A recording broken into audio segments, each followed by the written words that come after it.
Okay.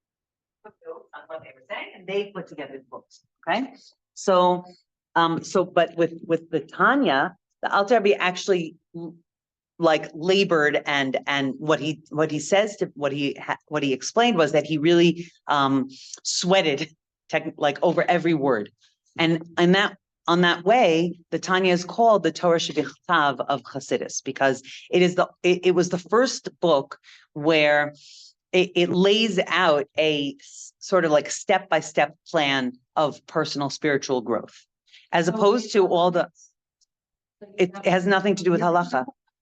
No, it's not halacha. It's a book of personal spiritual growth. Okay. Okay. It is sourced in Torah, Tanakh, okay, Gemara, Kabbalah, from the Arizal, from the Zohar, also the Maharal, also Pirkei Avos, all of the sources. It has quotes from everywhere, and that's why we're going to do it today, because the piece that we're going to do is based on a pasuk from this week's parsha, but it's not pshat at all. Okay, so you have to kind of I'm addressing the people here who who don't love the fact that Chassidus is not pshat. Okay, it's not pshat. In fact, it almost doesn't even work with the story. But nonetheless, what Chassidus teaches is that every pasuk in the Torah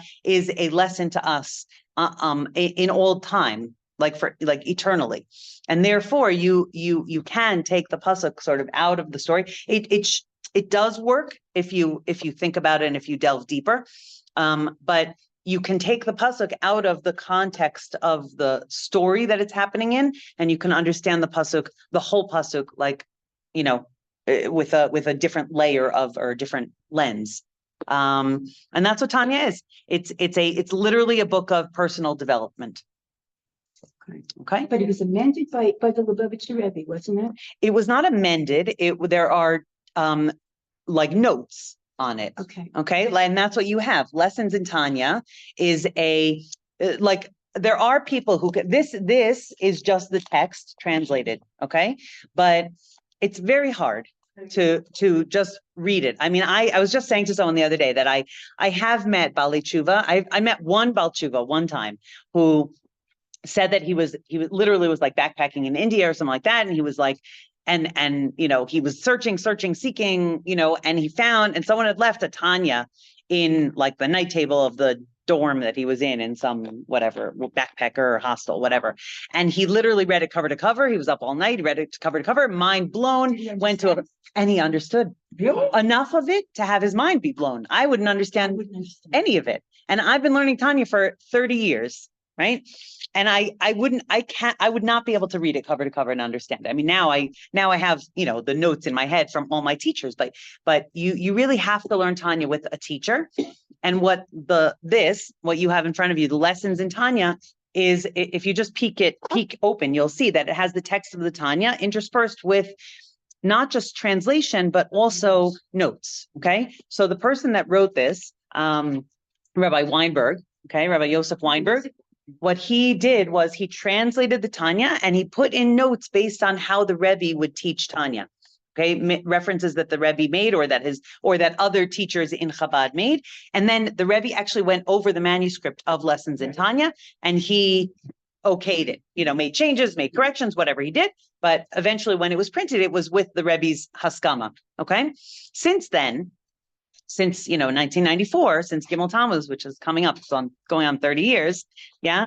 So many other books have written, including Rabbi Steinsaltz's commentary, 2 versions of Rabbi Steinsaltz on the Tanya, right? One written only in English, and one which is like a Hebrew English, less, like something that you can sit and you could learn. And this one, which is my favorite, obviously, as you can see, which is called the Practical Tanya, written by Chaim Miller. No. It really bothers me. Because it's his Perush on it also. That's the thing. What does Tanya mean? It literally means it is taught or we have learned. It works both ways. It's a Gemara phrase. It actually, the Alter Rebbe, the opening of Tanya is a pasuk, is a quote from Gemara. Okay. So Tanya is the first word of the Tanya. The Alter Rebbe actually called it Likutei Amarim. Okay. Likutei Amarim means a collection of sayings. Technically, it was actually Likutei Amarim was the name of the sefer of the Maggid of Mezrich, and the Alter Rebbe was the youngest student of the Maggid of Mezrich, but very close with him, and so he named his sefer also Likutei Amarim, but everyone calls it Tanya from the first word, and the Alter Rebbe was very okay with that. He was pro that. In fact, the Rebbe explains that the word Tanya, if you change the letters around, it forms the word Eitan. And the word Eitan is like, may you be strengthened, right? And so Tanya is meant to like strengthen our souls, strengthen our connection to HaKadosh Baruch Hu. Basically, the whole idea of Tanya is how to come close to Hashem.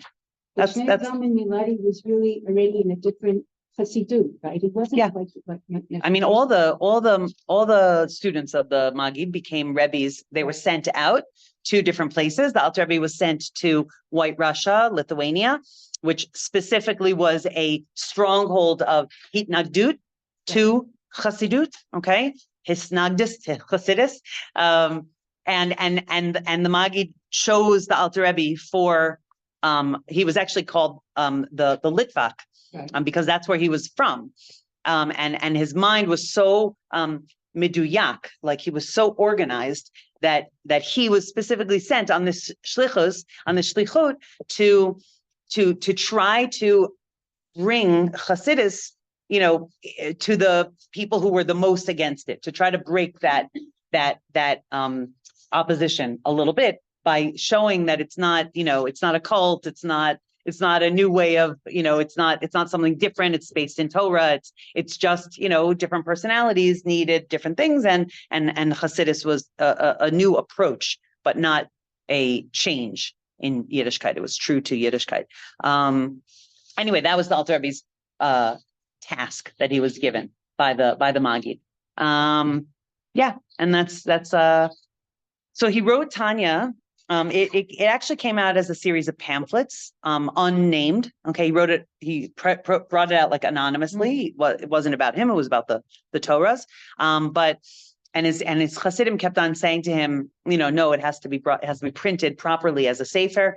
By that time, 1780 was the printing of the first book of Hasidus. Okay, the Toldos Yaakov Yosef, who was a student of the Baal Shem Tov, collected the Baal Shem Tov's teachings and put them in his book, and so the students of the Alter Rebbe were saying, you have to put it out as a book, and he was like, no, I don't want to. And then they showed him that there were copies that were being made that were for forgeries and with mistakes in them, and on purpose mistakes or not on purpose mistakes. And he said, okay, now fine, then we have to bring it out as a book, and it came out it was printed in 1796 for the first time. It's interesting that you have this Makloket Torah about that Torah Yotav. You think by 1700 already they would realize that it's important for things to be written down. Right. I mean, already. But there's also like a certain level of anivus and all of that. But no, it was written in 1796. So and it was printed in 1796. But he worked on it for 20 years. Like he worked on it for a very long time. And yeah, we'll leave it at that. Okay. Yeah, b'simcha. Okay, so the pasuk, and this is why you'll see like why it's like a funny. Okay, so we're in chapter here. Let me find the page for you in this book since everybody else has this book. What are you doing? I'm finding the page for you. I know. What's the? It's chapter 29. Okay, so in chapter 29, where it says, it doesn't have a table of contents. It goes in order. Chapter, it says on the top, okay. the chapter numbers. Okay, it's chapter 29, but we're not doing all of chapter 29. We're doing just a piece of it. That's the end. Oh, 1 second. Oh. Okay. No, it's nowhere near the end. This is the first volume of 5 volumes. The first book of Tanya has 53 chapters. Okay, so that's the first book, and then there's a second book called Shara Yichud Be'amuna, and there's a third book called Igeres HaKodesh, and then there's Igeres HaTshuva, and then there's the last book, which is called Igeres HaKodesh. 5 books. Right. Yeah. Can I get Chamisha Kumshe Torah? Right. Okay. So we are on the wording. I hope. Yeah, I'm looking. I know I'm not using the same book. That's why I'm looking for it. Kemoshe Matzinu. Okay, if you find the book, the words Kemoshe Matzinu Davar Ze Meforash Torah. Okay. Yeah, as soon as I find it. Okay. I have to get used to my book goes this way and your book goes this way. It's like a whole. I'm not used to these books anymore. What are you looking for? Ukumosha Matzinu. It's towards the end of the chapter. No. Here. Okay, page 389. Okay. Okay, so let's do I'm just going to do the pasuk in the Torah for the situation in the Torah first. Okay, basically this is after the Meraglim come back and they give their report, and after Moshe Rabbeinu says, right, that you're not going to go in because you A,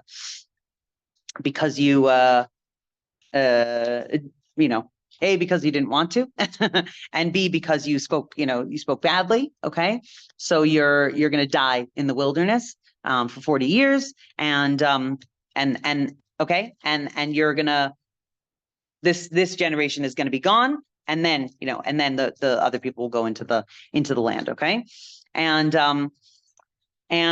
there's a whole uproar, right? And it's like everyone's like, it's a balagan, okay?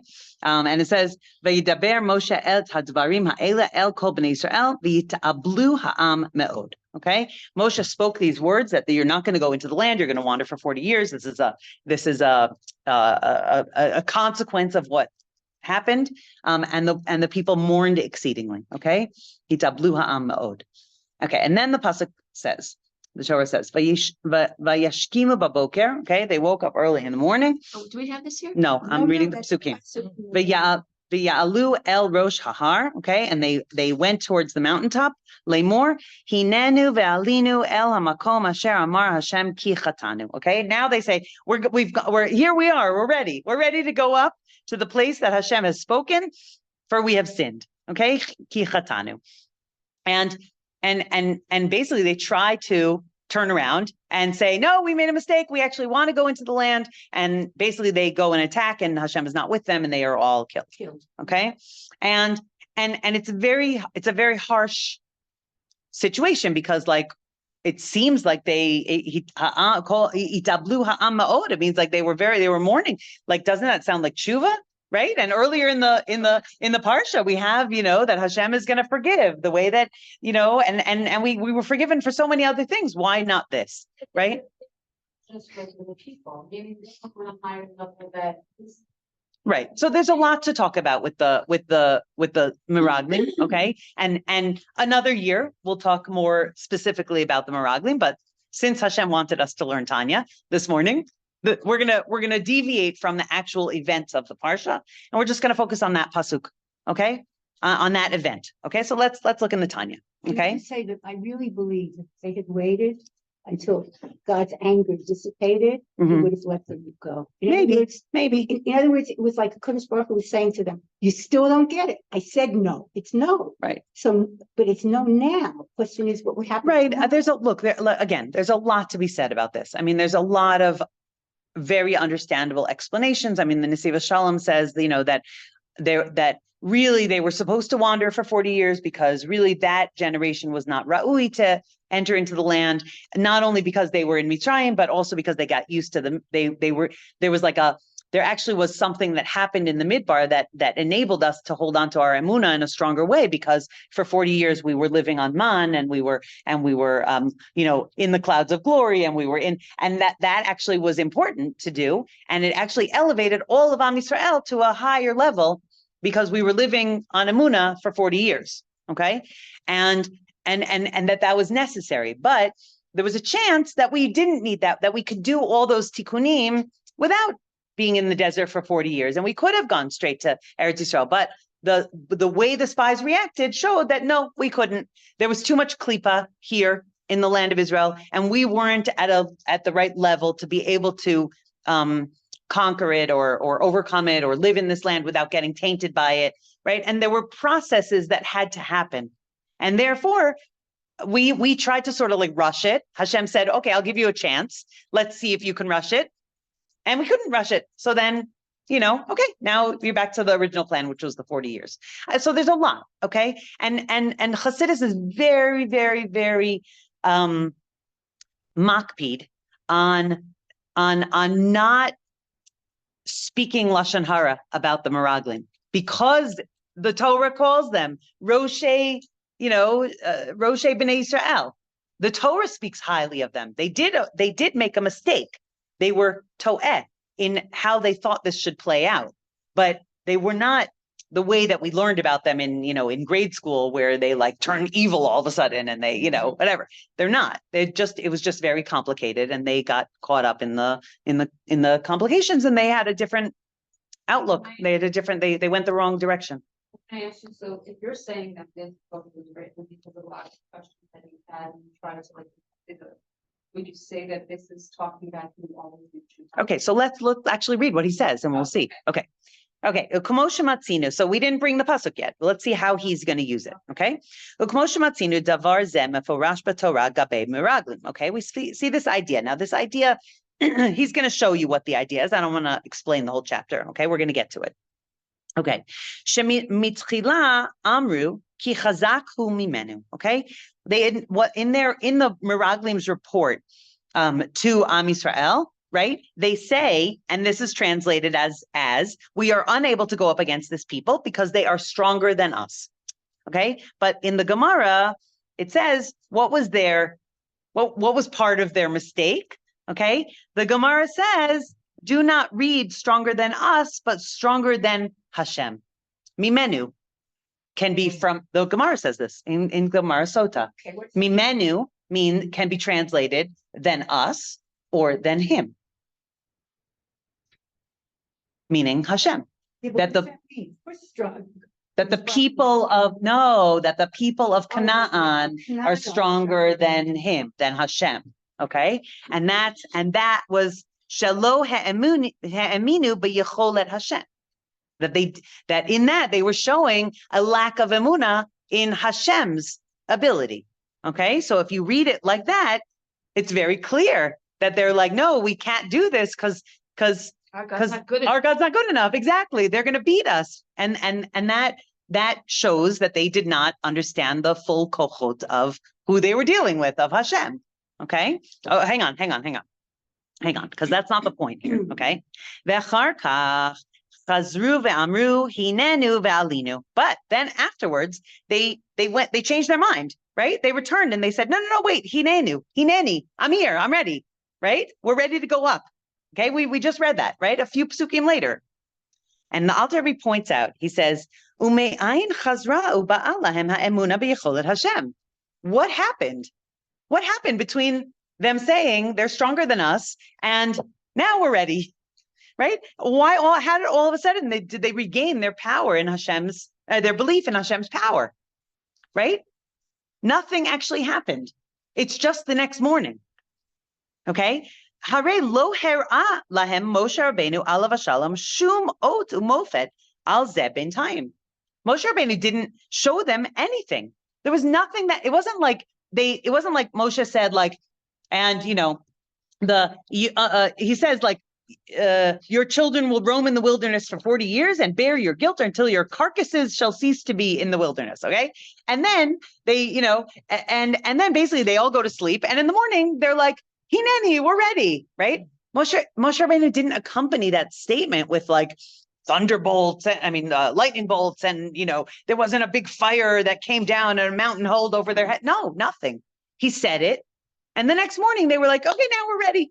So what happened between then and then? Okay, they did sleep on it. Okay, and the Alter Rebbe says something very, very chazak for all of us. He says, "Rak she'amar lahem ech shekatzaf Hashem alehem." All he said to them was that Hashem had become angry with them. And what response did that? What did that create in them? V'nishba. Okay. Oh, sorry. I'm still in the same. V'nishba shelo lahaviatam al el haaretz. Right. Hashem became angry with them, and they're not going to go into the land. Umahu ilzeh lahem. What? How did that affect them? It affected them so strongly. But why would that affect them? Im lo hayu ma'aminim b'yicholet Hashem chas v'shalom lichbosh la'aretz. Right? Excuse me. Lamed Aleph Melachim. Okay. How did that have such a strong influence on them if they didn't even believe in Hashem's power to beat 31 kings? Right? If I say to you, I'm gonna come tomorrow, right? I'm going to come to your house tomorrow, right? But let's say the last 30 times I said to you, I'm going to come to your house tomorrow, I didn't show up, right? So now the odds are, you're not going to believe me, right? Exactly. Okay. You're not going to believe me. But what would give you the clarity to say, okay, then I'll see you tomorrow? Zeme'al hateva, right? It's something beyond.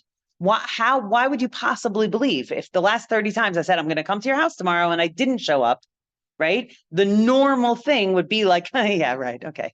You're going to show up. No, but right? Sometimes that they're going to show up. It's a question of whether they're going to go today or tomorrow. It depends on. Inside is still. Because why? Because deep down, I think they still had emunah. So here we go. Umipnei zeh, v'brucha ha'mechavenet. Umipnei zeh lo ratzu klal likanes la'aretz. Okay, the reason that they didn't want to go into the land, right, was these 31 kings that they felt that Hashem couldn't conquer, that they couldn't conquer. There was fear, right? We were like grasshoppers in their eyes, right? That's all the things that, right? Okay. Ela vadai mipnei sheYisrael atzman hen ma'aminim b'nei ma'aminim. Okay, what is true though? That they believed deep inside, and so on the surface, for a few minutes, for a few hours, right? They were like, no, it can't be. They're so strong. We can't. And then what resurfaced inside of them was this innate belief in HaKadosh Baruch Hu, emunah in HaKadosh Baruch Hu. So why didn't Hashem? Oh, that's the question. That's why I wasn't going to teach this. Well, so we'll hold on to that question for 2 seconds. Okay, let's finish up the text that's right here, and then we'll talk about that because it is a very important point. Thank you. So what happened? Why didn't they believe for those few hours, right? You guys must be in the same WhatsApp group, and someone just sent out the WhatsApp, and you both got a thing. Okay. The Sitra Achra, which lives in us, Higbia atzma al or kedushas nafsham halokis. It overcame us. Okay, the Yetzer Hara, the Sitra Achra, the whatever you want to call it. Okay, it overcame that holy light temporarily. Why? Begasus rucha ugavuha gavhusa bechutzpa bli ta'am v'das. As a result of the Sitra Achra's inflated ego, arrogance, and irrational chutzpah. Right? The Yetzer Hara has chutzpah. It has chutzpah. It will do anything. It will say anything. It's like, our enemies who will say anything, and it has nothing to do with the truth, right? So the Yetzer Hara is exactly like, they are literally the embodiment of the Yetzer Hara, right? The Sitra Achra. They will say anything. Who cares if it's true or not true, right? And so too our Sitra Achra, so too our Yetzer Hara. Our Yetzer Hara will say to us, like, when you give someone a hug and you're like, all of a sudden the Yetzer Hara will be like, but they don't really like you. And you're like, what? So if you have a strong enough belief in the relationship, then you say, whatever, that's stupid. That's the Yetzer Hara. Nice try, right? But I know that this relationship is strong.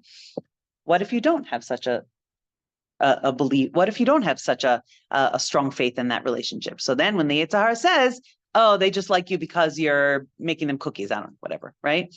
So then you might believe that because your kesher isn't, your confidence in that relationship is not so strong. Like when you first start a job, right? Your Yetzer Hara has a field day, right? They don't, you're not doing it right. You're never going to get there. They don't like you. They don't, whatever, all these things, right?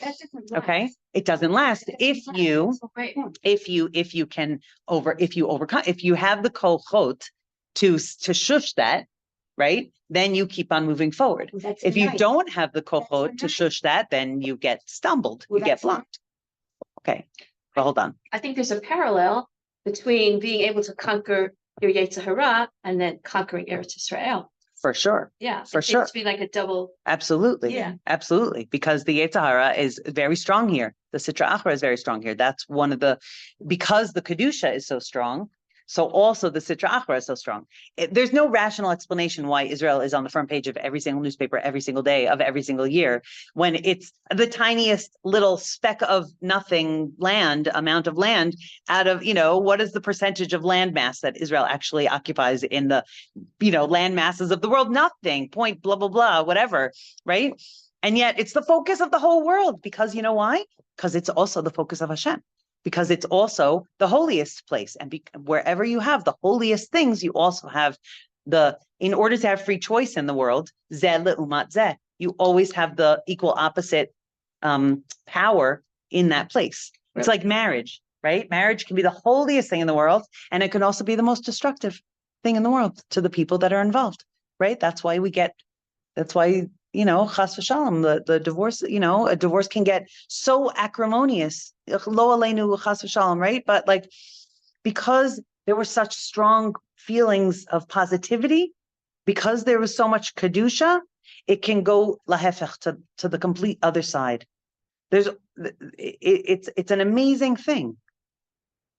It's an awe-inspiring thing.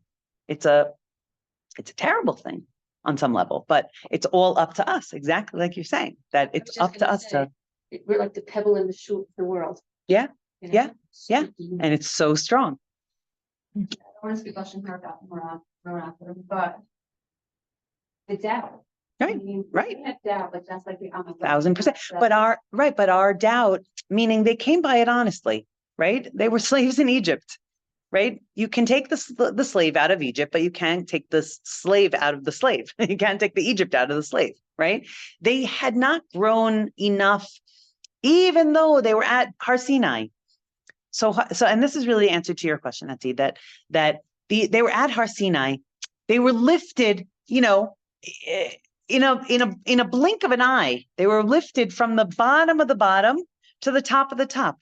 And a person, it's like, not that Hashem didn't realize that this was going to be too much for them, right? He did, but it was like he was testing it a little bit to see, because we're sort of the unknown, even though he knows, but at the same level, he gives us opportunities, right? And if not now, then later, right? And if not then later again, right? That's why we all always face the same tests over and over and over again, because we haven't yet. Once you overcome a test, you don't face it again. That's it. You're done. Right? I don't have a taiva to smack my sister anymore. But I totally did when I was 5 and she was a know-it-all, but that, thank God, I outgrew that. Right. Okay. But there are still things that burn in me that have been burning in me all my life.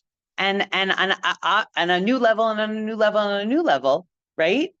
Each one of us has certain things that we're constantly working on, right? And those things come back again and again and again and again and again, because that tikkun is like the mission of our life. And that we have to keep on overcoming until we finally overcome it. And then that's 120. That's a complete life. We have overcome it. But I think one of the things that Tanya is talking about, because it says, "Vayaminu b'Hashem Moshe Abdo," and obviously that was something that was innate, and it was something because that had to be passed on to the next generation. Yes, that had to be part of their DNA. Yes, and if you look at the parsha, I don't think it says anywhere that they didn't believe. No, it doesn't. It doesn't. And I think that's what the Alter Rebbe brings here, right? So let's finish the text of the Tanya. He says, Uvelachen miyad shekatzaf Hashem alehem. So therefore, as soon as Hashem became angry with them, v'hirim bakol rash v'rogez, right? And they heard through Moshe Rabbeinu that he was enraged with a thunderous voice of anger. Okay, meaning Moshe's words are very strong here. Right? Ad znutechem, ad tom pigrechem bamidbar, right? Like bamispar hayamim asher tartem et haaretz arba'im yom l'shana, right? According to 40 days, 40 years. It was very harsh language. So they felt Hashem's anger in Moshe Rabbeinu's words. Ad matai la'edah hara'ah hazot, right? When is this, evil nation, like, and Moshe Rabbeinu, right? Also, like, there's no muchar and mukdam b'Torah, so also Moshe Rabbeinu's words, right? That like, I'm gonna, I can't bear them, this evil, where does he say? He says it in here, the next well, he said that in Baalotcha. Right, he said it in Baalotcha, right? Exactly. That's what I was here. Ad matai right? Hara'ah hazot, right? Hashem speaks to Moshe and Aaron. He says, like, this evil assembly, right? He's angry. He's very angry, and Am Yisrael felt that. But mibar hazebi plupa grehem, right? Ani Hashem dibarti im lo zot esel lachol ha'edah hara'ah zot, right? Again, this is all the punishment. Okay, what happens? Ukeshishamu dvarim kashim elu nichna v'nishbar libam b'kirbam. When they heard those harsh words, their hearts were humbled and broken inside of them, and that's what enabled them. That's what sort of provoked or prompted. That's the word. Prompted this. No. Now we're ready. Okay, and what the Alter Rebbe is bringing. What the Alter is bringing is kedichtiv ablu ha'am me'od, right? As the verse says, the people mourned greatly. Umimele nafla sitra achra mimemshalta ugavuhuta v'gasus rucha, and that is what caused the sitra achra to fall from its power, its arrogance, and its inflated ego. V'Yisrael atzman hem ma'aminim Shenoflim, Umizeh yachol lilmod kol adam shenoflim lo b'machshavto sveikis al emuna. Right, so all Am Yisrael are inherently believers. Okay, just that we get blocked by our ego and our yetzer hara, and from this we can learn a lesson that when doubtful thoughts about faith, right? And this is what you're saying, Hindi, right? When we have doubts in our emuna, we have to remember that they're just empty words from the sitra achra. That is like lifting itself up. It's filling itself with hot air, and it makes it look much bigger than it actually is. Aval Yisrael ba'atzman he ma'aminim b'nei ma'aminim. Okay, but inside we have a chelek elokami ma'al mamish. We have a godly soul, and that godly soul is connected to the emunah that was instilled within us from Avram, Yitzchak, Yaakov, and Matan Torah, and Moshe Rabbeinu, and Aaron, and the 40 years in the Midbar, and, it's in our DNA. It's in there. And therefore, we should know that it's always there for us to tap back into. And that's really the lesson here that the Alter Rebbe gives. So now why isn't their tshuva accepted? And when my husband said to me this morning, when I said to him, like, I'm not really, how could I teach this? Because it doesn't really go with right? Because that's beautiful. Right? They were broken and it enabled their neshama to come out, right? It broke the stranglehold that the ego had on them and the yetzer hara had on them. And then they go up and they say, hineni, right? And hineni is like a beautiful word in Torah, right? I'm here, I'm ready to serve you, Hashem, right? And then they all get killed. Smack down. So my husband said to me, yeah, but it was still from above. And they had to work on it. So it's basically like if your kid is working on their homework, right? And they say like, I don't want to do the homework. I can't do the homework. I don't want to, right? And then you say to them, no, like you can do the homework. Look, 2 + 2 is 4. And they're like, oh, 4, and they write it down. And then they're still like, I don't want to do the homework because you gave them the answer, right? So it's in them. You know that it's in them. They could do 2 + 2, but they're not quite ready yet. No, but it's also that Kodesh Baruch Hu wasn't quite ready. It's like a parent is angry at a child, and the child says to the parent, I'm sorry. And the Right. parent said, I need time Right. to. Right. Well, that was the second 40 days also, right? The second 40 days, then after the Chet Egel, right? Moshe Rabbeinu goes up and he davens, and Hashem says, yeah, I forgive them. But he doesn't reinstate the Torah. He doesn't give the new luchos, because that's exactly right. He's like, yeah, I forgive them, but our relationship is forever changed, right? And then the third 40 days that Moshe Rabbeinu goes back up, that's when Hashem is like, okay, fine. Now we can build on that, and actually we could take that broken part and we can use it to grow to a new place. And that's, you're absolutely right. Okay, so that's what's happening here, meaning, yeah, they're sorry. It broke them. They still weren't ready. Because here is some control, and right away they show up. This still have meaning. We Right. But when Moshe made the he did tefillah. So he did things to try to connect it to make the kesher better. Which was a different way of doing it. Right. So that's so if you read, so I looked at a few pieces of Chassidus about why their tshuva wasn't accepted. And they basically all say that it wasn't a complete, it didn't go deep down. It was very like, the kid that runs out to the car when you say, I'm going to leave without you if you don't come. Right. No, I'm not coming. And then you start running. Right. They just don't want to be left behind. They don't really understand right. If you say to a kid, the kid is crying, I'm sorry. And then you say to them, well, what exactly was tell me what you did wrong. They still don't know, right? They're sorry about the consequences, but they don't know they still don't understand what they did was wrong, right?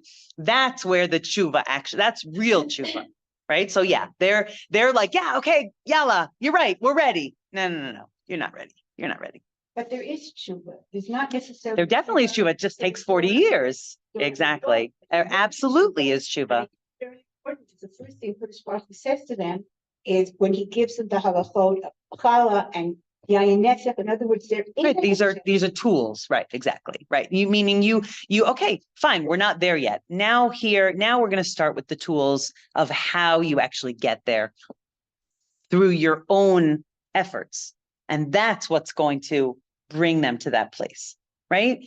I mean, it's true for all of us, and that's why the Alter Rebbe brings it in Tanya, meaning this is a true statement of all of us. We all go through this, right? We get to this place where, someone says something to us and we respond defensively, right? Because that's our ego. Our ego is hurt. No, I didn't do it. I didn't do that. It wasn't my fault. I was, right?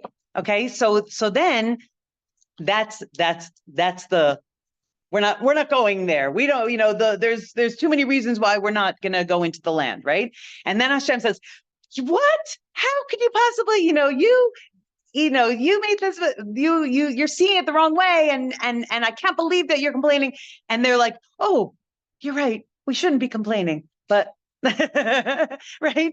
But we're not, but we're human. Right. But we're human. Okay. So now I first need to start doing the work of why I was scared in the first place of going into the land. And that's where the growth comes. Right. So this is really a beginning for Bnei Israel. Yeah. It's a new beginning. That's exactly right. That's exactly right. All right. They still have to educate the next generation. Yeah. There's work. There's work to do. Now there's work to do. Yeah. But for each one of us, right, we should know that we have this, our way of getting back to, we should know that Hashem never leaves us internally, inside of each one of us, right? We are ma'aminim b'nei ma'aminim. And so this process happens many, many times. It could happen many times in one day, but it definitely happens over the course of a lifetime, many, many times, right? That, and it happens, it happens more to us when we're kids. And then Bezrat Hashem, as we have personal growth, we see it. We are able to identify it more, and then we see it, and then we can lessen the amount of times that this happens to us, that our ego overcomes, right? And then when we recognize that, and something is able to break the ego, like we recognize the consequences of our actions, we recognize the loss of a relationship, and we actually take that to heart. So then the ego gets broken, and what gets sparked is this, this innate connection to Hashem. And then it starts all over again at a new level. Right. So Bezrat Hashem, we should take heart, and we should know that it takes a while. Personal growth takes time. It takes time, and the things that we are always working on are actually being worked on. There is progress. Hashem is with us, but sometimes there's comfort just in knowing that this is a process that everyone goes through, and it's a very human process, and it actually reflects growth, not stagnation. Bezrat Hashem. I have to run to Yerushalayim. That shir was given Leilui Nishmat Phyllis Bat Shmuel Verut Ziskin Goldman. Thank you. Besimcha Rabba. Never. So, yeah.